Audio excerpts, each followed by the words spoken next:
നിങ്ങളുടെ favourite shows ഇനി ഒരിക്കലും മിസ്സാവില്ല. ഇപ്പോൾ C5 കാണും നിങ്ങളുടെ ഫേവറേറ്റ് ഷോസ് തികച്ചും സൗജന്യമായി. ശരിയാ, നമ്മളെ ഒന്നിപ്പിക്കാൻ ചേച്ചി ഒരുപാട് കഷ്ടപ്പെട്ടിട്ടുണ്ട്. എന്ന് കരുതി ജീവിത അവസാനം വരെ ഞാനും സന്ദീപും ചേച്ചിയുടെ കാൽ കീഴിൽ ജീവിക്കണം. ആതിര അങ്ങനെയൊക്കെ പറഞ്ഞു കരുതി നീ വിഷമിക്കൊന്നും വേണ്ട.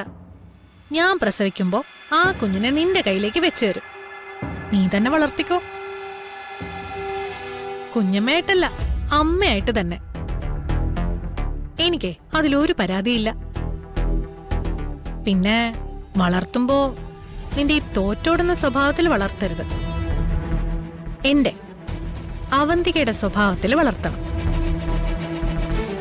എന്റെ വാശിയും ദേഷ്യവും എല്ലാം അടുത്ത് കണ്ടിട്ടുള്ളത് നീയല്ലേ? അപ്പോ അർച്ചന തന്നെയാ അവന്തികയുടെ കുഞ്ഞിനെ വളർത്താൻ പറ്റിയ ആള്.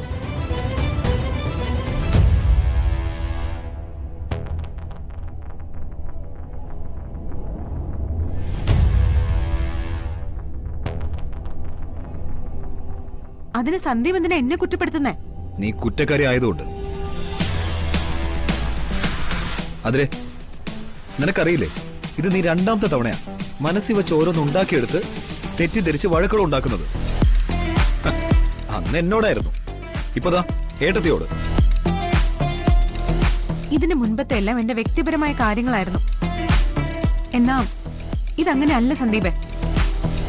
ഇതെന്റെ കൊച്ചിന്റെ കാര്യമാ, എന്റെ കുടുംബത്തിന്റെ കാര്യമാ. അല്ല, ഏത് കുടുംബം? ആ കുടുംബം എങ്ങനെ ഉണ്ടായി? അത് ആരാണ് ഉണ്ടാക്കി തന്നത്? നീ ഈ പറയുന്ന കുടുംബമൊക്കെ ഉണ്ടാവാൻ അതിനുവേണ്ടി കൂടെ നിന്ന് കഷ്ടപ്പെട്ട ആളെയാ നീ കുറച്ചു മുമ്പേ കരയിപ്പിച്ചു വിട്ടത്. മറന്നില്ലല്ലോ ഒന്നും. ഇപ്പൊ നിനക്ക് വാശി ദേഷ്യമൊക്കെ ഉണ്ട്. അന്നേ കരച്ചിലെ നിലവിളി മാത്രമേ ഉണ്ടായിരുന്നുള്ളൂ. അന്ന് കൂടെ നിന്ന് നിന്നെ ആശ്വസിപ്പിച്ചതും എല്ലാത്തിനും മുന്നിൽ നിന്നതും അർച്ചന എടുത്തിയ. അന്ന് അവരങ്ങനെ ചെയ്തില്ലായിരുന്നെങ്കിലേ നിന്റെ അവസ്ഥ എന്താകുമായിരുന്നെന്ന് നീ ഒന്ന് ചിന്തിച്ചു നോക്കിയിട്ടുണ്ടോ? വിവാഹം കഴിക്കാതെ നീ എന്റെ കുഞ്ഞിനെ പ്രസവിച്ചന. നിന്നെ പോലെ അപ്പാപ്പ ഓരോന്ന് മറക്കുന്ന സ്വഭാവം എനിക്കില്ലാത്തതുകൊണ്ട് നല്ല ഓർമ്മയുണ്ട് എനിക്ക്. ഇത്രയൊക്കെ പറയാനും മാത്രം ഞാൻ എന്ത് തെറ്റാ ചെയ്തെന്ന് ഒന്ന് സന്ദീപ് പറഞ്ഞേ. എന്റെ കുഞ്ഞിന്റെ അമ്മയാ ഞാൻ. അതിനെ ഞാൻ നോക്കിക്കോളാന്നല്ലേ ഞാൻ പറഞ്ഞുള്ളൂ. ശരിയാ, നമ്മളെ ഒന്നിപ്പിക്കാൻ ചേച്ചി ഒരുപാട് കഷ്ടപ്പെട്ടിട്ടുണ്ട്. എന്ന് കരുതി ജീവിത അവസാനം വരെ ഞാനും സന്ദീപും ചേച്ചിയുടെ കാൽ കീഴിൽ ജീവിക്കണം. ചേച്ചി ചെയ്യുന്നതെല്ലാം ശരിവെക്കണോ? എല്ലാത്തിനും നേരെ കണ്ണടക്കണോ? എല്ലാവരുടെയും ജീവിതത്തില് ഒരു പരിധിയിൽ കൂടുതൽ തലയിടാൻ പോകുന്ന സ്വഭാവം പണ്ടേ എന്റെ ചേച്ചിക്കുള്ളതാ.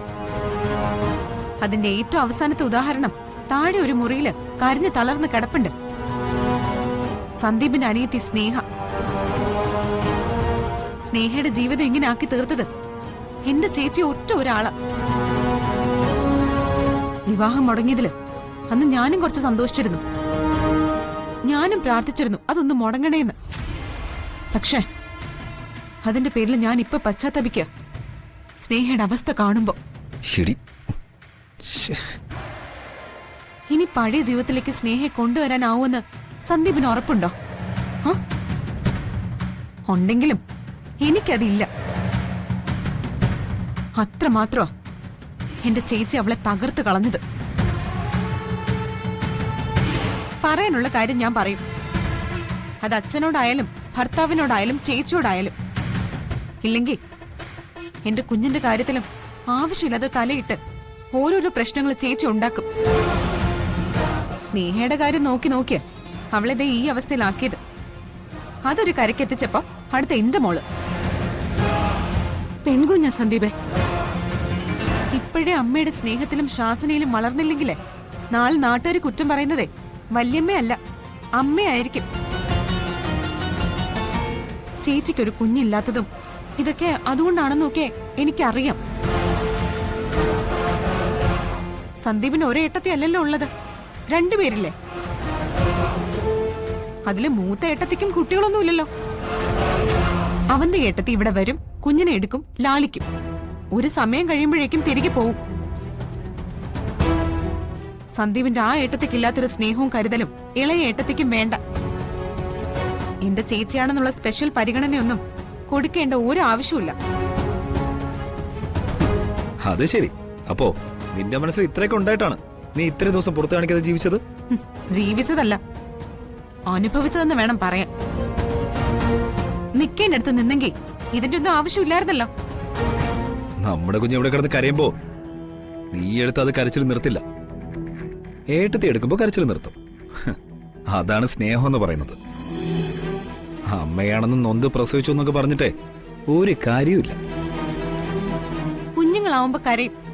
അതിപ്പോ ലോകത്ത് നടക്കാത്ത കാര്യമൊന്നുമല്ല. അതിനെ ഇത്ര പെരിപ്പിച്ച് പറഞ്ഞുകൊണ്ട് നടക്കുന്നതേ ബാക്കിയുള്ളവര് തന്നെയാ.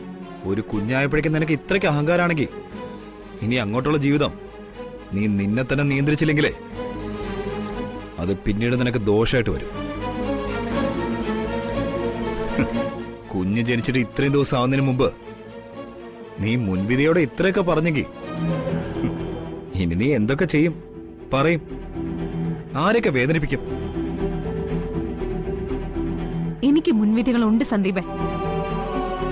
നമ്മുടെ കുഞ്ഞിനെ ഓർത്ത്, അവളുടെ ഭാവിയെ ഓർത്ത്. അതിനെ ബാധിക്കുന്ന തരത്തിൽ ആരെന്ത് പറഞ്ഞാലും ചെയ്താലും ഞാൻ പറയും. അതില് മറ്റുള്ളവരുടെ വേദന ഞാൻ കണക്കാക്കുന്നില്ല.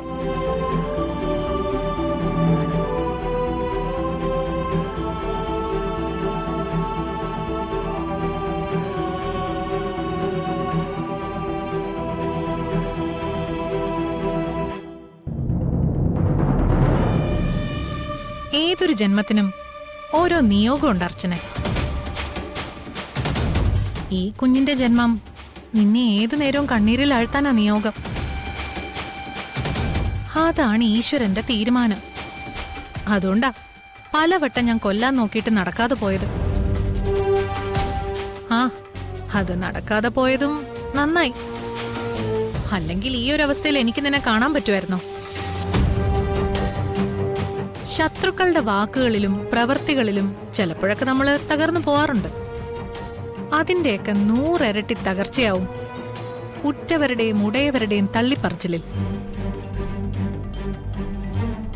ഇന്നലെ വരെ സ്വന്തമെന്ന് കരുതിയവർ അവരുടെ മറ്റൊരു മുഖം നമ്മുടെ മുന്നിലേക്ക് തുറന്നു കാണിക്കുമ്പോഴുള്ള വേദന എനിക്ക് മനസ്സിലാവും. കാരണം അനഘയിലൂടെ ഞാനത് അനുഭവിച്ചതാ. നിങ്ങളെപ്പോലെ ഇല്ലാത്തത് പറഞ്ഞു കൊടുത്തു, വിഷം കുത്തിവെച്ചു അല്ല അനഘയെ ഞാൻ നേർവഴിക്ക് കൊണ്ടുവന്നത്. അനുഭവത്തിലൂടെ അവൾ കണ്ടു പഠിച്ചതാ. സ്വന്തം ചേച്ചി തന്നെ അവളെ ചതിച്ച് മറ്റൊരുത്തിന് അവളെ വിൽക്കുന്നു എന്നറിഞ്ഞ് അവളെ സ്വയം മാറിയതാ. എനിക്കറിയാം ആതിരോട് നിങ്ങൾ പറഞ്ഞത് എന്തൊക്കെയായിരിക്കും. എന്തൊക്കെ പറഞ്ഞാലും ഞാനും അവളും ഒരേ ചോരയാ. ഇന്നല്ലെങ്കിൽ നാളെ ഞങ്ങൾ ഒന്നാവും. അന്ന് ഇതിനൊക്കെ കണക്ക് ചോദിക്കുന്നത് ഞാനാവില്ല, അവള് തന്നെയാവും. ഡൗൺലോഡ് ചെയ്യൂ C5 ആപ്പ്. കാണൂ എല്ലാ എപ്പിസോഡുകളും സൗജന്യമായി.